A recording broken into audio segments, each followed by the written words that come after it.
اللہ تعالی عنہ ان تینوں کو کہتے کہ مل کے یہ خدا بنتا ہے۔ اس طریقے سے انہوں نے عیسائیت کو بگاڑ دیا تھا۔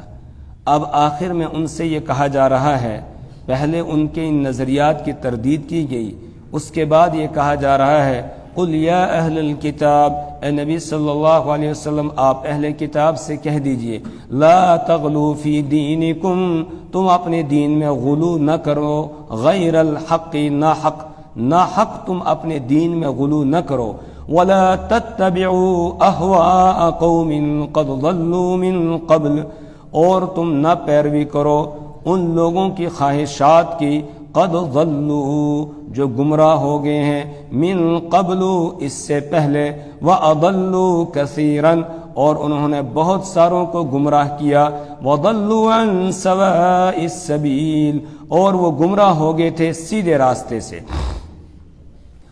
دین میں جو بگاڑ پیدا ہوتا ہے دو وجہ سے عام طور سے بگاڑ آتا ہے، ایک غلو سے اور دوسرا گمراہوں کی پیروی کرنے سے۔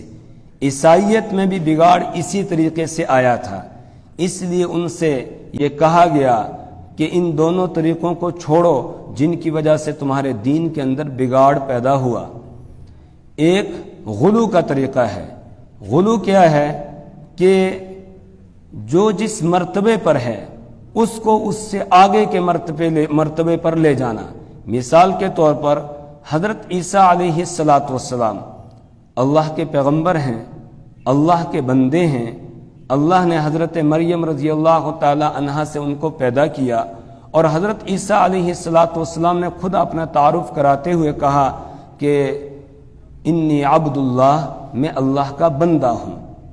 تو اب اگر ان کو بندہ ہی رکھا جاتا اور اسی صفت پر قائم رکھا جاتا تو دین کے اندر بگاڑ پیدا نہ ہوتا، لیکن عیسائیوں نے حضرت عیسیٰ علیہ السلام کو خدائی کے درجے پر بٹھا دیا، اور جو اللہ کے صفات تھے، اوصاف تھے، وہ سب کے سب مان لیے حضرت عیسیٰ علیہ السلام کے لیے، بلکہ ثابت کرنا شروع کر دیے۔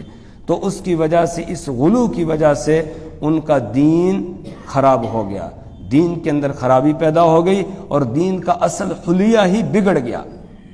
اسی لیے رسول اکرم صلی اللہ علیہ وسلم نے اپنی امت کو خطاب کرتے ہوئے فرمایا کہ لا تطرونی کما اطرت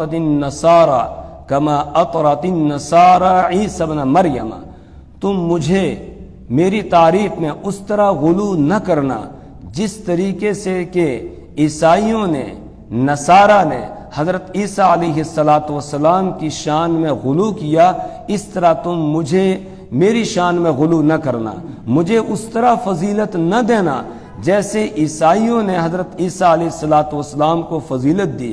پھر آپ نے فرمایا انا عبدہ، انما انا عبدہ، میں تو اس کا بندہ ہوں، فقولوا عبد اللہ ورسولہ، لہذا تم یوں کہنا عبد اللہ ورسولہ کہ وہ اللہ کے بندے ہیں اور اس کے رسول ہیں۔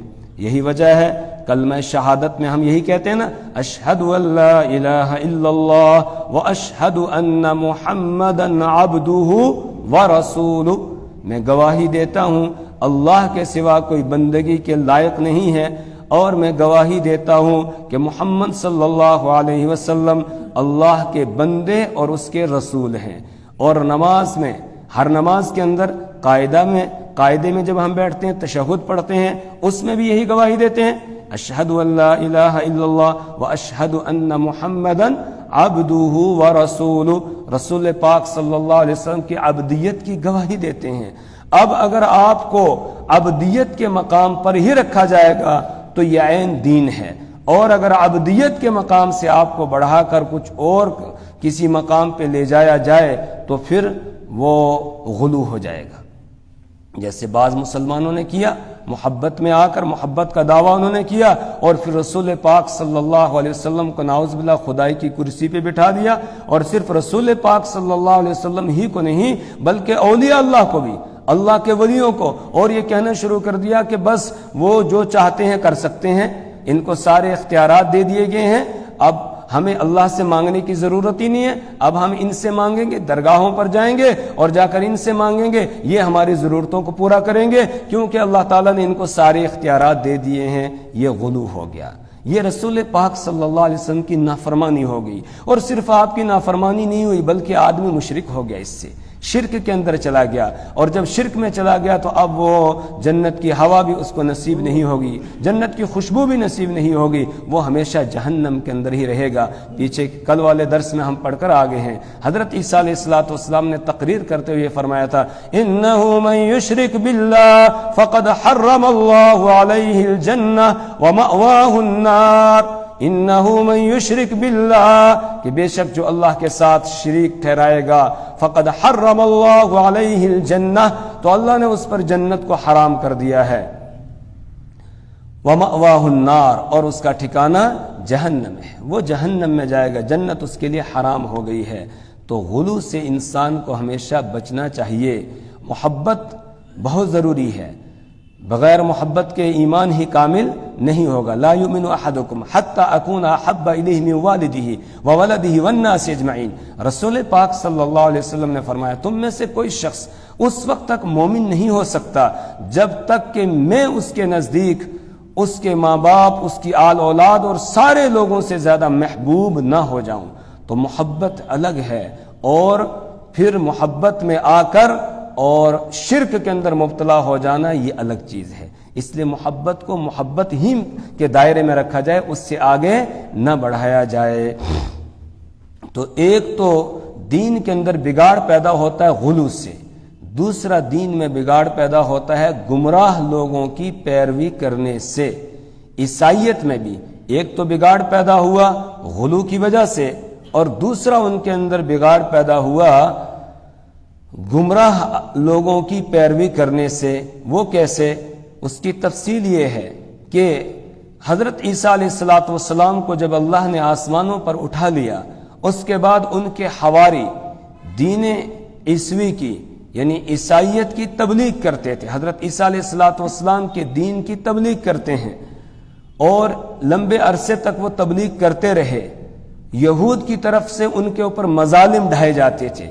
یہودیوں کا ایک عالم تھا جس کا نام ساؤل تھا، یہ بڑا متشدد تھا، اور اس نے عیسائیوں پر بہت مظالم ڈھائے، ان پر ظلم اور زیادتی کرتا تھا۔ لیکن اچانک اس نے ایک دن پینترا بدل لیا، وہ اس طریقے سے کہ یہ عیسائیوں کے پاس آیا اور آ کر کہنے لگا کہ میں دمشق کے راستے پر چل رہا تھا تو اچانک آسمان پر ایک روشنی نمودار ہوئی، اس روشنی میں حضرت عیسیٰ علیہ السلام نمودار ہوئے، اور حضرت عیسیٰ علیہ السلام نے مجھے آواز دے کر کہا کہ او ساؤل تو مجھے کیوں ستاتا ہے؟ جب میں نے یہ آواز سنی تو کہنے لگا میرے دل پر اس کا اثر ہوا، اور پھر میں عیسائیت سے متاثر ہو گیا، اور اب میں نے حضرت عیسیٰ علیہ السلام کے دین کو قبول کر لیا ہے، اب میں تمہارا بھائی بن گیا ہوں۔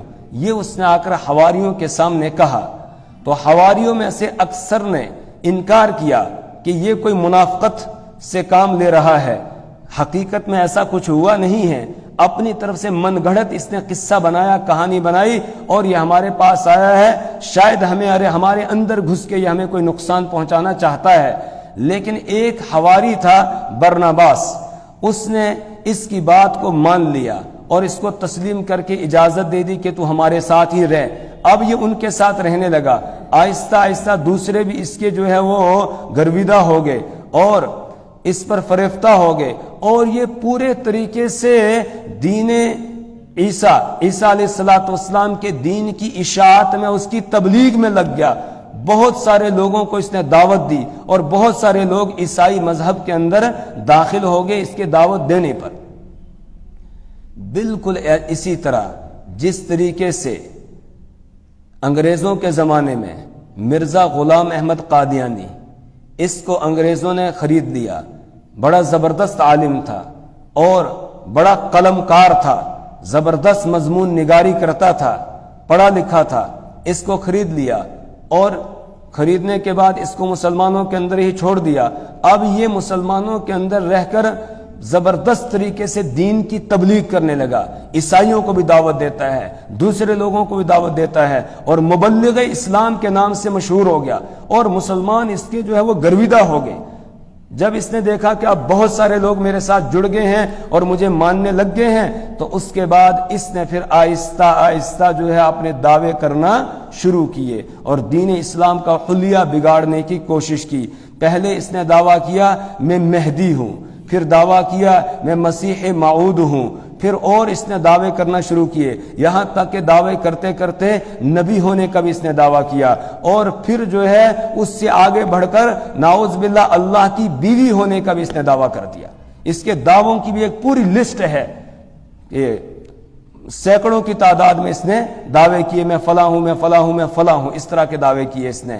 اور اب چونکہ مسلمانوں میں اس کا ایک اثر و رسوخ تھا، کچھ نہ کچھ لوگ اس کے ساتھ جڑ گئے، اور یہ المیہ ہے کہ آج کوئی بھی گمراہ شخص کھڑا ہو جاتا ہے، کوئی دعویٰ کرتا ہے، کچھ نہ کچھ اس کے ساتھ لگ جاتے ہیں، جڑ جاتے ہیں جہالت کی وجہ سے، اور پھر وہ اس کے اعلی کار بن کر آگے کام کرنے لگتے ہیں، پھر اس کی ایک جماعت بن جاتی ہے۔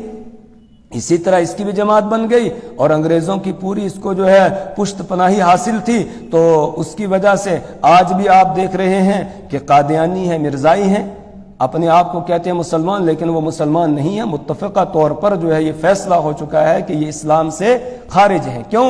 اس لیے کہ انہوں نے ختم نبوت پر ڈاکہ ڈالا ہے، انہوں نے رسول پاک صلی اللہ علیہ وسلم کے ختم نبوت کا انکار کیا، آپ نبی آخر الزماں ہیں، اور انہوں نے یہ ثابت کیا کہ وہ نہیں تھے، یہ ہے، نعوذ باللہ من ذالک۔ اور جہاں قرآن پاک میں رسول پاک صلی اللہ علیہ وسلم کی بشارت دی ہے، حضرت عیسیٰ علیہ السلام نے جو بشارت دی تھی قرآن نے اس کو نقل کیا، اور وہاں من بعد اسمہ احمد، احمد کا لفظ آیا ہے، اس سے یہ ثابت کرنے کی کوشش کی کہ اس احمد سے مراد نعوذ باللہ یہی ملعون قادیانی ہے جو ٹٹی خانے کے اندر جو ہے وہ مر گیا تھا ہیضے کی بیماری میں۔ تو کہا کہ یہ جو ہے یہ کانا دجال یہ اس سے مراد ہے۔ اس طریقے سے انہوں نے دعویٰ کرنا شروع کیا۔ جب عدالت کے اندر عطا اللہ شاہ بخاری رحمۃ اللہ علیہ کی پیشی ہوئی، اور وہاں پر اس کا بیٹا بھی تھا مرزا قادیانی کا، تو عطا اللہ شاہ بخاری رحمۃ اللہ علیہ نے اس کے بیٹے سے پوچھا، بشیر الدین محمود سے، کہ بتا تیرے باپ کے نبی ہونے کی دلیل کیا ہے؟ کہنے لگا میرے باپ کا نام جو ہے وہ قرآن میں آیا ہے۔ نعوذ باللہ۔ کہا کہاں آیا ہے؟ یہ سورہ صف کے اندر آیا ہے۔ تو عطا اللہ شاہ بخاری رحمۃ اللہ علیہ بڑے تیز دماغ کے انسان، اللہ نے ان کو بہت زبردست قسم کی حاضر جوابی عطا کی تھی، زبردست جواب دیتے تھے۔ لطیفے کے طور پر آپ کو سناتا ہوں ایک بات، کہ ایک مرتبہ ایک صاحب آیا اور آ کر کہنے لگے، شاہ صاحب رمضان کا مہینہ چل رہا ہے، روزہ رکھا ہوا ہے،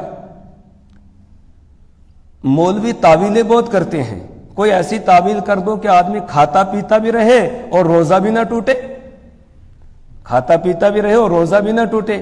تو حضرت شاہ صاحب رحمۃ اللہ علیہ نے فرمایا یہ بھی ہو جائے گا، یہ کون سا مشکل کام ہے؟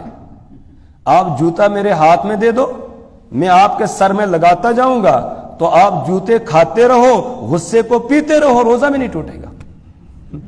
ایسا جواب ہے، سمجھ میں آیا کہ نہیں؟ کیا کہا؟ جوتا میرے ہاتھ میں دے دو، میں آپ کے سر میں جوتے لگاتے جاؤں گا، تو آپ جوتے کھاتے رہو اور غصے کو پیتے رہو، تو کھانا پینا بھی ہو جائے گا اور روزہ بھی نہیں ٹوٹے گا۔ تو زبردست حاضر جواب تھے۔ اس لیے فوراً کہا کہ بھئی تیرے باپ کا نام تو غلام احمد ہے، احمد نہیں ہے، قرآن میں تو خالی احمد آیا ہے، اور تیرے باپ کا نام تو غلام احمد ہے، اور اس کو تو لوگ گاما کہتے ہیں، تو اس کا کہاں قرآن میں نام ہے؟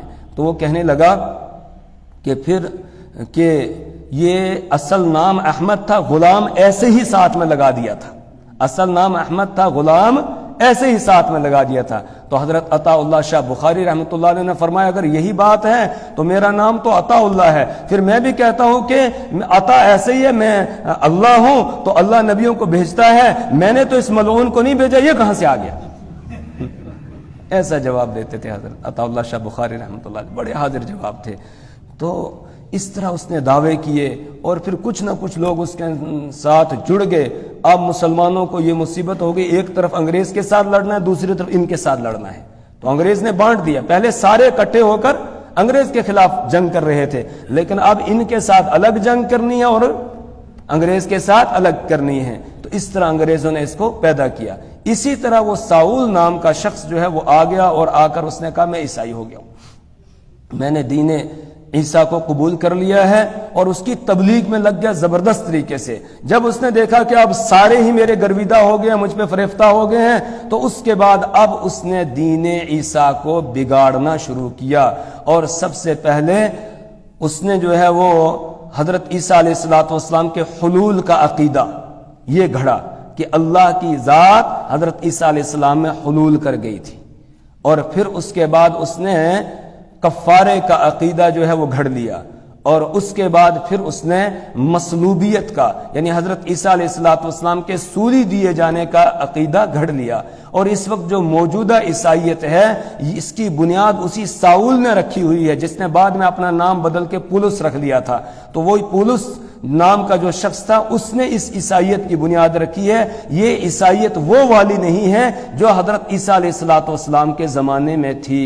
تو اس طرح دین کو اس نے بگاڑا اور یہ عیسائی اسی کے پیچھے چل پڑے، اس کی باتوں میں آ گئے اور بس پوری دین کا حلیہ ہی بگاڑ دیا. اسی کو اللہ نے یہاں بیان فرمایا کہ تم غلو بھی مت کرو، اور جو تم نے گمراہ شخص کی پیروی کی ہے اس سے باز آ جاؤ، اس کی پیروی نہ کرو. اور خطاب عیسائیوں کا ہے، عیسائیوں کو ہے، لیکن کہا جا رہا ہے مجھ سے اور آپ سے کہ تم بھی اپنے دین کے اندر غلو نہیں کرنا اور اسی طرح گمراہ لوگوں کی پیروی نہ کرنا.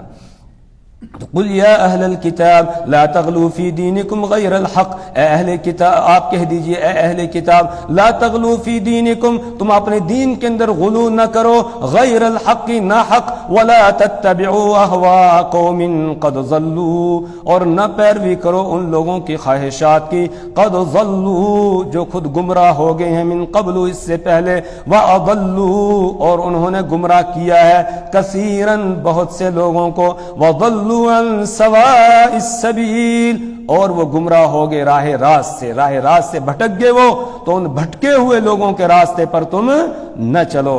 اسی لیے ہم نماز کی ہر رکعت کے اندر اللہ سے یہ درخواست کرتے ہیں اہدنا الصراط المستقیم، اے اللہ ہمیں سیدھے راستے پر چلانا، یعنی ہمیں سیدھے راستے پر قائم رکھنا. صراط الذین انعمت علیہم ان لوگوں کے راستے پر جن پر آپ نے انعام کیا ہے، غیر المغضوب علیہم ولا الضالین نہ ان کے راستے پر جن پر آپ کا غضب اترا ہے اور نہ ان کے راستے پر ہمیں چلانا جو راہ راست سے بھٹک گئے. غضب کن پہ اترا؟ یہودیوں پر. تو ہم اللہ سے یہ درخواست کرتے ہیں اللہ یہودیوں کے راستے پر ہمیں نہ چلانا. اور راہ راست سے کون بھٹک گئے؟ عیسائی. تو اس لیے ہم اللہ سے درخواست کرتے ہیں اللہ عیسائیوں کے راستے پر ہمیں نہ چلانا. اور جب آدمی راہ راست سے بھٹک جاتا ہے، دین کو چھوڑ دیتا ہے، اپنی طرف سے کوئی نئی بات ایجاد کر کے اسی پہ چلنا شروع کر دیتا ہے، پھر وہ ملعون ہو جاتا ہے. اسی لیے آگے بیان کیا جا رہا ہے لعن الذین کفروا من بنی اسرائیل، لعن الذین کفروا اور لعنت کی گئی ان لوگوں پر جو کافر ہو گئے تھے، من بنی اسرائیل بنی اسرائیل میں سے، یعنی جو سیدھے راستے سے بھٹک گئے تھے، جو سیدھے راستے کو چھوڑ چکے تھے، ان لوگوں پر لعنت کی گئی. علی لسان داؤد علیہ السلام کی زبانی لعنت کی گئی. وعیسی ابن مریم اور حضرت عیسیٰ علیہ السلام کی زبانی ان پر لعنت کی گئی. مفسرین نے لکھا ہے حضرت داؤد علیہ السلام نے کن لوگوں پر لعنت کی اور عیسیٰ علیہ السلام نے کن لوگوں پر لعنت کی. حضرت داؤد علیہ السلام کے بارے میں لکھا ہے کہ ان لوگوں پر لعنت کی جن کے بارے میں ہم پیچھے پڑھ کر آئے ہیں کہ جو بحر قلزم کے کنارے پر رہتے تھے اور مچھلیاں کھانے کا ان کو بڑا شوق تھا، اور ہفتے کے دن مچھلیوں کا شکار کرنے سے انہیں منع کیا گیا تھا، اور ہفتے کے دن ہی مچھلیاں اوپر آتی تھی، باقی دنوں میں نیچے رہتی تھی. پھر انہوں نے حیلے بہانے کے ذریعے سے مچھلیوں کا شکار کرنا شروع کر دیا. حضرت داؤد علیہ السلام نے ان کو سمجھایا لیکن انہوں نے بات نہیں مانی. پھر حضرت داؤد علیہ السلام نے ان پر لعنت بھیجی کہ تم نافرمانوں پر اللہ کی لعنت ہو اور تم پر اللہ کی پھٹکار پڑے. پھر اللہ کی پھٹکار اور لعنت جو ہے وہ ترٹ اس طریقے سے ان کے اوپر پڑی کہ ان کو بندروں اور خنزیروں کی شکل میں مسخ کر دیا گیا. اسی طرح حضرت عیسیٰ علیہ السلام کے زمانے میں ان کے کچھ ماننے والوں نے یہ درخواست کی، اسی صورت کے آخر میں آ رہا ہے کہ کیا آپ کا رب هل يستطيع ربك ان ينزل علينا مائدة من السماء، کیا آپ کا رب ہم پر آسمان سے دسترخوان اتار سکتا ہے جس پر کھانا لگا ہوا ہو؟ حضرت عیسیٰ علیہ السلام نے ان سے یہ کہا کہ تم ایسی بات کی تمنا یہ درخواست کیوں کر رہے ہو اللہ کے بارے میں؟ اللہ تو ہر چیز پر قادر ہے، ڈرو اللہ سے۔ انہوں نے کہا ہم اپنے دلوں کو مطمئن کرنا چاہتے ہیں، اس لیے حضرت عیسیٰ علیہ السلام نے دعا کی، دسترخوان اتر آیا۔ البتہ 2 شرطیں لگا دی گئی کہ اس سے صرف غریب لوگ کھائیں گے، مالدار نہیں کھائیں گے۔ دوسری شرط یہ کہ جتنا کھا سکے اتنا کھائیں گے، بچا کر نہیں رکھیں گے۔ تو انہوں نے نافرمانی کی، جہاں غریب کھانے لگے اس دسترخوان سے، مالداروں نے بھی کھایا، اور جہاں ان کو حکم دیا گیا تھا کہ اس کو ذخیرہ کر کے نہیں رکھنا، انہوں نے ذخیرہ کر کے بھی رکھا۔ تو حضرت عیسیٰ علیہ السلام نے پھر ان پر لعنت بھیجی، تو یہ بھی ملعون ہوئے۔ اسی کا یہاں اللہ نے تذکرہ فرمایا کہ نافرمانی کی وجہ سے یہ ملعون ہو گئے۔ لعن الذین کفروا من بنی اسرائیل علی لسان داود، ملعون ہو گئی یا لعنت کی گئی ان لوگوں پر جنہوں نے کفر کیا تھا بنی اسرائیل میں سے، علی لسان داود، داود علیہ السلام کی زبانی ان پر لعنت بھیجی گئی۔ وعیسی ابن مریم، اور عیسیٰ ابن مریم حضرت عیسیٰ علیہ السلام کی زبانی ان پر لعنت بھیجی گئی۔ کیوں؟ ذالک بما عصوا وکانوا یعتدون، ذالک بما عصوا، یہ لعنت ان پر اس وجہ سے کی گئی کہ انہوں نے نافرمانی کی تھی، وکانوا یعتدون، اور وہ حد سے آگے نکلنے والے تھے، حدوں سے تجاوز کرنے والے تھے، دین کے اندر غلو کرنے والے تھے۔ اسی طریقے سے دین کے اندر جو حدود مقرر کیے گئے تھے ان حدود کو پھلانگ کے آگے نکلنے والے تھے، دین کا حلیہ انہوں نے بگاڑ دیا تھا، اس وجہ سے یہ ملعون ہوئے۔ کانوا لا یتناہون عن منکر فعلوا، کانوا لا یتناہون، وہ ایک دوسرے کو نہیں روکتے تھے، عن منکر، منکرات سے، برائیوں سے، گناہوں سے ایک دوسرے کو روکتے نہیں تھے۔ ان کے سامنے گناہ ہوتے تھے تو گناہوں سے روکتے نہیں تھے، اور مفسرین نے لکھا ہے کہ ابتدا میں جب لوگوں نے گناہ شروع کیے تو جو ان کے علماء اور اچھے لوگ تھے، نیک لوگ تھے، انہوں نے ان کو سمجھانا شروع کیا، لیکن جب وہ نہیں سمجھے تو اس کے بعد انہوں نے پھر ان کو منع کرنا ہی چھوڑ دیا، اور منع کرنا ہی نہیں چھوڑا بلکہ اس کے ساتھ ہی پھر ان کے ہم نوالا اور ہم پیالہ بن گئے، یعنی ان کے ساتھ ہی رہتے تھے، ان کے ساتھ ہی کھاتے پیتے تھے۔ تو پھر ان پر اللہ کی لعنت بھرسی اور اللہ کا عذاب ان کے اوپر آ گیا۔ رسول پاک صلی اللہ علیہ وسلم نے یہ آیت کریمہ پڑھی اور اس کے بعد آپ نے فرمایا من رآ منکم منکرا فلیغیرہ بیدی، میری امت کے لوگوں تمہاری ذمہ داری یہ ہے، تمہاری ڈیوٹی یہ ہے، من رآ منکم منکرا، تم میں سے جو شخص کوئی برائی ہوتے ہوئے دیکھے، فلیغیرہ بیدی، اسے چاہیے کہ وہ ہاتھ سے اسے روک دے۔ فَإِن لَمْ يَسْتَطِعْ فَبِلِسَانِهِ، اگر ہاتھ سے نہیں روک سکتا ہے تو کم سے کم زبان سے روکے۔ فَإِن لَمْ يَسْتَطِعْ فَبِقَلْبِهِ، اور اگر زبان سے بھی نہیں روک سکتا ہے تو پھر کم سے کم دل سے اس کو برا سمجھے۔ وَذَلِكَ أَضْعَفُ الْإِيمَانِ، اور یہ ایمان کا سب سے کمزور ترین درجہ ہے کہ آدمی برائی کو دل میں برا سمجھے۔ تو گویا یہ ہماری ذمہ داری لگا دی، اور الحمدللہ اس امت کا ایک طبقہ پہلے دن سے ہی لے کر آج تک اس کام کو کر رہا ہے، اور اللہ کی ذات سے امید یہی ہے کہ جب تک دنیا رہے گی تب تک انشاءاللہ یہ سلسلہ بھی جاری رہے گا، امر بالمعروف اور نہی عن المنکر کا۔ تو ان کی یہ برائی بیان کی گئی، ملعون ہونے کی کا سبب یہ بیان کیا گیا، کانوا لا یتناہون عن منکر، کہ وہ ایک دوسرے کو برائیوں سے روکتے نہیں تھے، فعلوا، جن برائیوں کو وہ کر رہے تھے، لبئس ما کانوا یفعلون، البتہ بہت برا تھا جو وہ کر رہے تھے۔ یعنی ان کا یہ عمل، ایک خود برائیوں میں مبتلا ہونا، دوسرا دوسروں کو برائیوں میں دیکھ کر اور پھر ان کو منع نہ کرنا، ان کو نہ روکنا، یہ بہت برا کام تھا جو وہ کر رہے تھے۔ اور کیا ان کے اندر برائی پائی جاتی تھی؟ ترا کثیرا منہم یتولون الذین کفروا لبئس ما قدمت لهم انفسهم ان سخط اللہ علیہم وفی العذاب هم خالدون۔ ترا کثیرا منہم، اے قرآن پڑھنے والے تو ان میں سے بہت سو کو دیکھے گا، یعنی یہودیوں اور عیسائیوں میں سے بہت سو کو آپ دیکھو گے، یتولون الذین کفروا، وہ دوستیاں لگاتے ہیں کافروں کے ساتھ، ان کی دوستی کافروں کے ساتھ ہے۔ حالانکہ اگر سوچا جائے، عقل سے کام لیا جائے تو ان کی دوستی ایمان والوں کے ساتھ ہونی چاہیے تھی۔ کیوں؟ اس لیے کہ یہ بھی اللہ کو مانتے ہیں، ایمان والے بھی اللہ کو مانتے ہیں، یہ بھی نبیوں کو مانتے ہیں، ایمان والے بھی مانتے ہیں، یہ بھی آخرت کو مانتے ہیں، ایمان والے بھی مانتے ہیں۔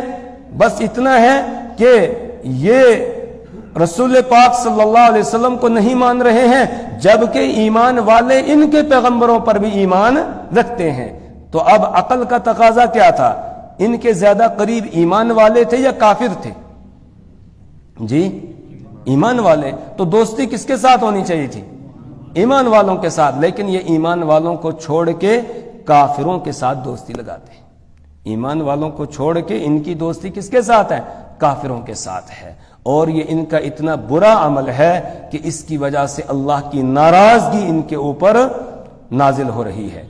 ترا کثیرا منہم یتولون الذین کفروا، اے قرآن پڑھنے والے تو دیکھے گا ان میں سے بہت ساروں کو، یتولون، وہ دوستیاں لگاتے ہیں، الذین کفروا، ان لوگوں کے ساتھ جو کافر ہیں، لبئس ما قدمت لہم، تو بہت بری ہے وہ چیز، قدمت لہم، جو ان کے لیے بھیجی ہے آگے، انفسہم، ان کی جانوں نے، یعنی ان کے نفسوں نے، ان کی جانوں نے جو ان کے لیے آگے چیز بھیجی ہے وہ بہت بری ہے۔ وہ کیا ہے؟ ان سخط اللہ علیہم، یہ کہ اللہ ان پر ناراض ہو گیا ہے، ان کے اس عمل کی وجہ سے اللہ ناراض ہو گیا۔ معلوم ہوا کافروں کے ساتھ دوستی لگانے سے اللہ ناراض ہوتا ہے، کافروں کے ساتھ دوستی لگانے سے اللہ ناراض ہوتا ہے۔ لیکن آج ہم میں سے بہت سارے ہیں کہ جو دوڑ دوڑ کے ادھر جاتے ہیں، دوڑ دوڑ کے، ایمان والوں سے ان کو چڑ ہے، ایمان والوں سے ان کو دشمنی ہے، اور ان کی تعریفیں کریں گے، ان کے کاموں کی تعریفیں کریں گے، اور بس ان کی ہاں میں ہاں ملائیں گے۔ بلکہ ایک آدمی میرے ساتھ ایک دن بات کر رہا تھا، وہ تو مسلمانوں کی اتنی برائی کر رہا تھا، یہاں تک کہ یہ کہہ رہا تھا کہ مسلمان تو ایک جنگلی جانور کی طرح بن گیا ہے، نعوذ باللہ من ذالک۔ مسلمان کو یہ کہہ رہا تھا، اور ان کے لیے بہت اچھے الفاظ استعمال کر رہا تھا، کہہ رہا وہ بڑی ترقی کر کے پتہ نہیں کہاں سے کہاں پہنچ گئے، اور مسلمان جنگلی جانور بن گئے، اعوذ باللہ من ذالک۔ یہ وہی سوچ ہے، کون سی؟ یہودیوں والی، کون سی؟ یہودیوں والی۔ وہ بھی دوڑ دوڑ کے کافروں کے ساتھ دوستی لگاتے تھے، اسی طرح منافق وہ بھی کافروں کے ساتھ دوستی لگاتے تھے۔ تو اسی طریقے سے آج ہم میں بھی بہت سارے لوگ اس طرح کے ہیں، اللہ ہدایت عطا فرمائے۔ ترا کثیرا منہم یتولون الذین کفروا، ترا کثیرا منہم، آپ دیکھو گے یا اے قرآن پڑھنے والے تو دیکھے گا ان میں سے بہت ساروں کو، یتولون الذین کفروا، وہ دوستیاں لگاتے ہیں ان لوگوں کے ساتھ جنہوں نے کفر کیا، لبئس ما قدمت لہم انفسہم، لبئس ما قدمت، بہت بری ہے وہ چیز، قدمت لہم، جو بھیجی ہے ان کے لیے، انفسہم، ان کے نفسوں نے، ان کی جانوں نے جو ان کے لیے آگے بھیجی ہے وہ بہت بری چیز ہے۔ وہ کیا؟ ان سخط اللہ علیہم، کہ اللہ تعالیٰ ان پر ناراض ہو گیا ہے، وفی العذاب ہم خالدون، اور وہ عذاب میں ہمیشہ رہیں گے، ہمیشہ یہ عذاب کے اندر رہیں گے۔ جو اس طرح کی ان کے ساتھ دوستی لگا کر ان کی ہاں میں ہاں ملانے والے ہیں، یہ اسلام سے نکل جاتے ہیں، اسلام میں نہیں رہتے ہیں، پھر یہ انہی کے ساتھ جہنم کے اندر بھی رہیں گے۔ وَلَوْ كَانُوا يُؤْمِنُونَ بِاللَّهِ وَالنَّبِيِّ وَمَا أُنزِلَ إِلَيْهِمْ اتَّخَذُوهُمْ أَوْلِيَاءَ وَلَوْ كَانُوا يُؤْمِنُونَ بِاللَّهِ، اور اگر وہ ایمان رکھتے اللہ پر، وَالنَّبِيِّ، اور نبی صلی اللہ علیہ وسلم پر ایمان رکھتے، وَمَا أُنزِلَ إِلَيْهِ، اور اس پر ایمان رکھتے جو ان کی طرف نازل کیا گیا ہے، یعنی قرآن پاک پر ایمان رکھتے، مَتَّخَذُوهُمْ أَوْلِيَاءَ، تو وہ ان کو دوست نہ بناتے۔ اگر یہ ترجمہ کریں گے تو پھر اس سے مراد ہوں گے منافق، اور اوپر آیت سے مراد بھی منافق، کہ منافق ان کے ساتھ جا کر دوستیاں لگاتے ہیں، جیسا کہ پیچھے ہم پڑھ کر آئے ہیں۔ تو اب دعویٰ ان کا تھا مومن ہونے کا، مسلمان ہونے کا۔ اللہ فرماتے ہیں اگر یہ اللہ پر اور نبی صلی اللہ علیہ وسلم پر ایمان رکھتے ہوتے اور قرآن پر ایمان رکھتے ہوتے تو یہ ان کے ساتھ دوستیاں نہ لگاتے۔ اور اگر اس سے مراد یہودی لیے جائیں، عیسائی لیے جائیں تو اب ترجمہ اس طرح ہوگا وَلَوْ كَانُوا يُؤْمِنُونَ بِاللَّهِ، اگر وہ اللہ پر ایمان رکھتے ہوتے، وَالنَّبِيِّ اور اپنے نبی پر ایمان رکھتے ہوتے، وَمَا أُنزِلَ إِلَيْهِ اور اس پر جو ان کے نبی کی طرف نازل کی گئی تھی کتاب، اس پر ایمان رکھتے ہوتے۔ ان کا دعویٰ تھا ہم حضرت موسیٰ علیہ السلام پر ایمان رکھتے ہیں، ہم توریت پر ایمان رکھتے ہیں، عیسائی کہتے تھے ہم حضرت عیسیٰ علیہ السلام پر ایمان رکھتے ہیں، ہم انجیل پر ایمان رکھتے ہیں۔ اللہ فرماتے ہیں کہ اگر ان کا ایمان ہوتا ان کتابوں پر اور اپنے ان نبیوں پر اور اللہ پر تو مَتَّخَذُوهُمْ أَوْلِيَاءَ، تو یہ پھر ان کو اپنا دوست یعنی کافروں کو دوست نہ بناتے۔ کافروں کو دوست بنانے کا مطلب یہ ہے کہ یہ بھی مومن نہیں ہے۔ کیوں؟ الجنس یمیل الی الجنس، جنس جنس کی طرف ہی مائل ہوتی ہے، تو جن کی طرف یہ مائل ہو رہے ہیں وہ کافر ہیں، تو لہذا یہ بھی ان کافروں ہی کی جنس سے ہے۔ ان کے ایمان کا دعویٰ یہ جھوٹا دعویٰ ہے، اس میں کوئی سچائی نہیں ہے۔ وَلَكِنَّ كَثِيرًا مِّنْهُمْ فَاسِقُونَ، لیکن ان میں سے بہت سارے فاسق ہیں، یعنی وہ فرما برداری سے نکل جانے والے ہیں، یہ فرما بردار ہے ہی نہیں۔ ہاں کچھ لوگ تھے، کچھ لوگ عیسائیوں میں بھی، کچھ یہودیوں میں بھی جو دین حق پر قائم تھے، اور پھر جب رسول پاک صلی اللہ علیہ وسلم تشریف لے آئے تو انہوں نے رسول پاک صلی اللہ علیہ وسلم پر ایمان لایا، جن کا تذکرہ آگے آ رہا ہے، اس سے آگے انشاءاللہ کل پڑھیں گے۔ اللہ سے دعا کریں پروردگار ہمیں اپنی کتاب کی سمجھ اور فہم عطا فرمائے، اللہ ہمیں اعمال صالحہ کی توفیق عطا فرمائے، برے اعمال سے اللہ ہماری اور ہماری نسلوں کی حفاظت فرمائے۔ سبحان اللہ و بحمدہ، سبحانک اللہم و بحمدک، ونشہد ان لا الہ الا انت ونستغفرک ونتوب الیک۔